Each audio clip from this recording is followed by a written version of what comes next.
Hello friends, myself Arun Goswami, Assistant Professor, Poddar management training institute Jaipur. देखिए दोस्तों, पिछले video में हमने माध्यमिक शिक्षा आयोग के शिक्षा प्रणाली एवं संरचना एजुकेशनल सिस्टम एंड स्ट्रक्चर के बारे में जाना था। आज का अपना विषय है जनार्दन रेड्डी समीक्षा समिति 1991-92 जनार्दन रेड्डी रिव्यू कमेटी के बारे में आज अध्ययन करेंगे। देखिए दोस्तों, ये कमेटी भी शिक्षा में परिवर्तन के लिए बनी थी। इन्होंने शिक्षा के लिए केंद्रीय शिक्षा सलाहकार परिषद के अनुरोध पर इस समिति का गठन किया गया, जो आंध्र प्रदेश के मुख्यमंत्री श्री एन जनार्दन रेड्डी की अध्यक्षता में किया गया था और इन्होंने अपनी रिपोर्ट सौंपी और इन्होंने क्या क्या परिवर्तन की बातें की, आज भी उसके बारे में अध्ययन करेंगे। आचार्य राममूर्ति समिति की सिफारिशों के अमल में आने से पहले ही पुनः परिवर्तित केंद्रीय सरकार में नई शिक्षा नीति के क्रियान्वयन और शिक्षा समिति 1990 के संदर्भ में केंद्रीय शिक्षा सलाहकार परिषद के अनुरोध पर एक समीक्षा समिति का गठन जुलाई 1991 में आंध्र प्रदेश के मुख्यमंत्री एन जनार्दन रेड्डी की अध्यक्षता में किया गया था। देखिए दोस्तों, दो शिक्षा समितियां बनी। देखिए दोस्तों, पहली जो शिक्षा समिति है वो आचार्य राममूर्ति शिक्षा समिति थी। दूसरी जनार्दन रेड्डी शिक्षा समिति है। जो केंद्रीय सलाहकार कैब, जिसको इंग्लिश में कैब बोला जाता है, उसके अनुरोध पर इन शिक्षा समितियों का गठन किया गया था और एक शिक्षा समिति में आचार्य राममूर्ति समिति की जो सिफारिशें थी उनको अमल में लाने के लिए इसका गठन भी किया गया था। और इस दूसरी समीक्षा समिति ने अपनी रिपोर्ट जनवरी 1992 में भारत सरकार को दी। भारत सरकार के द्वारा सन 1992 में राष्ट्रीय शिक्षा नीति 1986 के विभिन्न पहलुओं में संशोधन निम्नलिखित किया गया। देखिए दोस्तों, राष्ट्रीय शिक्षा नीति 1986 के पहलुओं में संशोधन करने की समिति ने सिफारिश की और इस समिति ने अपनी रिपोर्ट 1992 में भारत सरकार को दी। फिर भारत सरकार ने 1986 की शिक्षा नीति में परिवर्तन के लिए तथा 1992 की राष्ट्रीय शिक्षा नीति में परिवर्तन के लिए कठोर कदम उठाए। सबसे पहले इन्होंने बात की शिक्षा समानता के लिए शिक्षा, यानी कि सभी भारतीयों में समानता लाने के लिए शिक्षा में परिवर्तन किया जाए और समग्रता पर बल दिया जाए। फर्स्ट, समग्र साक्षरता अभियान पर अधिक जोर दिया गया। देखिए दोस्तों, इन्होंने इस समिति ने सिफारिश की कि सभी लोगों को साक्षर बनाया जाए और इन्होंने सभी भारतीय जनता को साक्षर बनाने का जो अभियान था उस पर जोर देने की बात की कि उस पर अधिक से अधिक जोर दिया जाए। सेकंड, राष्ट्रीय साक्षरता मिशन को निर्धनता निवारण, राष्ट्रीय एकता, पर्यावरण संरक्षण, लघु परिवार, नारी समानता को प्रोत्साहन, प्राथमिक शिक्षा के सार्वजनिकरण एवं प्राथमिक स्वास्थ्य परिचर्चा से जोड़ने की बात की।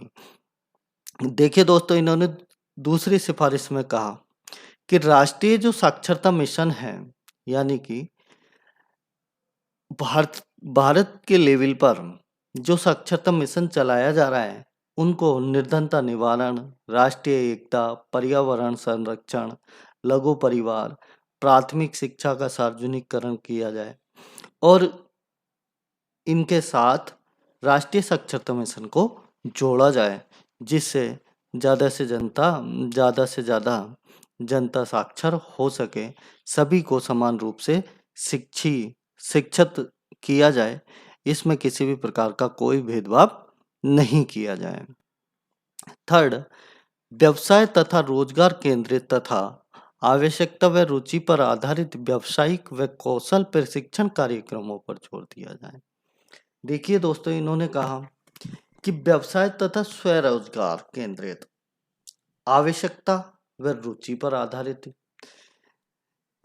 सभी लोगों को व्यवसाय तथा रोजगार केंद्रित शिक्षा दी जाए।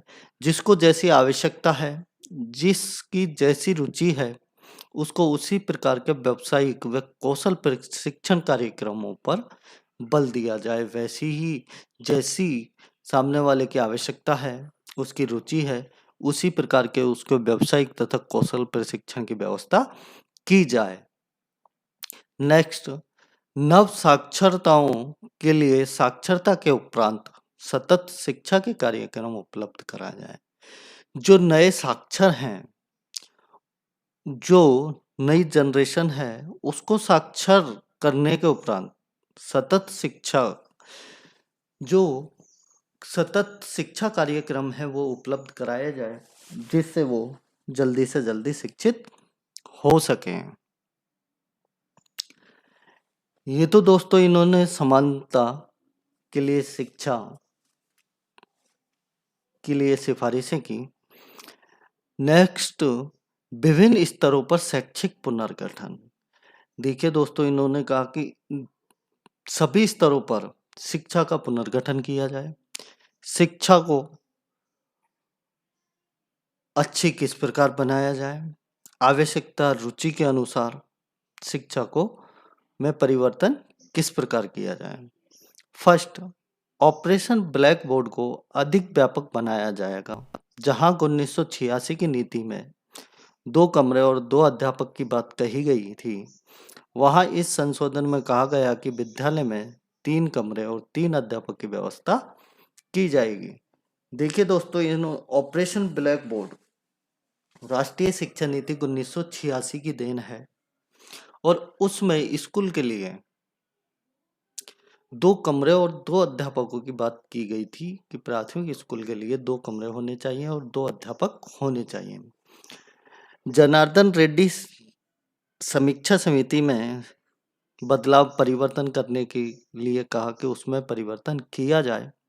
विद्यालय में 3 कमरे और 3 अध्यापकों की व्यवस्था की जाएगी। ऐसा परिवर्तन करने के लिए इस शिक्षा समिति ने अपना सुझाव दिया। सेकंड, भविष्य में नियुक्त होने वालों में 50% अध्यापक महिलाएं होंगी और जो विद्यालयों में भर्ती की जाएगी उनमें महिलाओं को ज्यादा स्थान दिया गया। 50% अध्यापक होंगे वो महिलाएं होंगी। थर्ड, ऑपरेशन ब्लैक बोर्ड को उच्च प्राथमिक स्तर पर विस्तृत किया जाएगा और जो ऑपरेशन ब्लैक बोर्ड 1986 की शिक्षा नीति की देन है, उसको उच्च प्राथमिक स्तर पर विस्तार पूर्वक लागू किया जाएगा और उसको ऑपरेशन ब्लैक बोर्ड को संपूर्ण शैक्षिक स्तरों पर भी लागू किया जाएगा। नेक्स्ट, किसी तरह से शिक्षा से वंचित कामकाजी बच्चों तथा लड़कियों के लिए अनौपचारिक शिक्षा के कार्यक्रम को सुदृढ़ एवं विस्तृत किया जाएगा। देखिए दोस्तों, इस शिक्षा समिति ने सिफारिश की कि शिक्षा से जो वंचित है, कामकाजी महिलाएं हैं, बच्चे हैं, लड़कियां हैं, उनके लिए अनौपचारिक शिक्षा कार्यक्रम को सुदृढ़ बनाया जाएगा और उन्हें औपचारिक शिक्षा व्यवस्था मुहैया कराई जाएगी ताकि वो शिक्षित हो सकें, शिक्षा से वंचित ना रहें। नेक्स्ट, 21वीं सदी में प्रवेश के पहले 14 वर्ष के आयु के बालकों के लिए निःशुल्क तथा अनिवार्य है शिक्षा उपलब्ध कराने का आंदोलन चलाया जाएगा।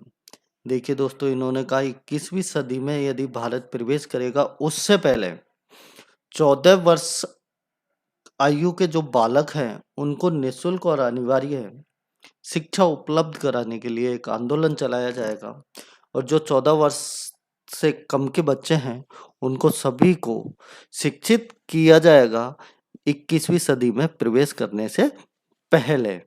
ऐसा इस समिति ने सुझाव दिया। नेक्स्ट, माध्यमिक शिक्षा में लड़कियों, अनुसूचित जाति व अनुसूचित जाति के बच्चों के नामांकन में विशेषकर विज्ञान, वाणिज्य तथा व्यावसायिक धाराओं पर जोर दिया जाएगा।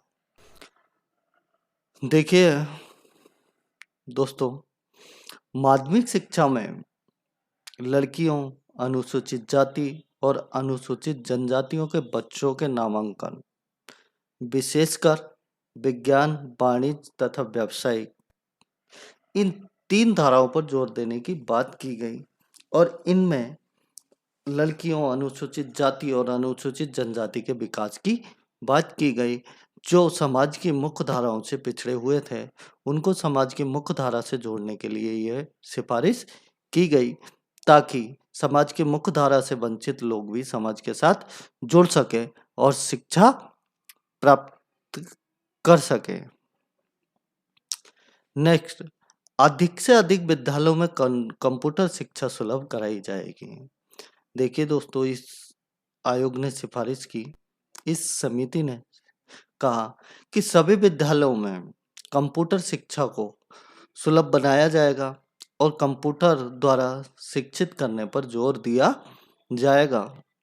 नेक्स्ट, प्राचीन भाषाओं तथा संस्कृत के मिश्रण तथा अनुसंधान को प्रोत्साहित किया जाएगा।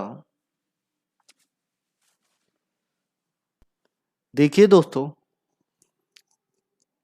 प्राचीन जो भाषाएं हैं तथा संस्कृत के मिश्रण और अनुसंधान, इन तीनों के प्रोत्साहन की बात की गई कि इनको अधिक से अधिक प्रोत्साहित किया जाएगा और अधिक से अधिक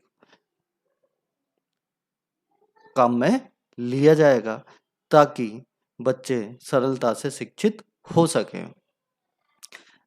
नेक्स्ट, मुक्त शिक्षा प्रणाली को सुदृढ़ किया जाएगा।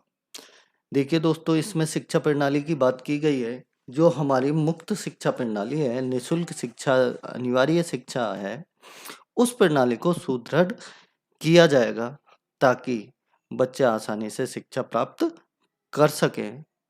नेक्स्ट, मूल्यांकन में सुधार लाने के लिए राष्ट्रीय मूल्यांकन संगठन का निर्माण किया जाएगा। देखिए दोस्तों, इन्होंने राष्ट्रीय मूल्यांकन संगठन के निर्माण की बात की कि जो हमारा मूल्यांकन है, जो हम बच्चों का मूल्यांकन करते हैं, उसमें सुधार लाने के लिए एक संगठन का निर्माण किया जाएगा जिसका नाम राष्ट्रीय मूल्यांकन संगठन होगा, जो बच्चों का समय समय पर मूल्यांकन करेगा। थैंक यू दोस्तों।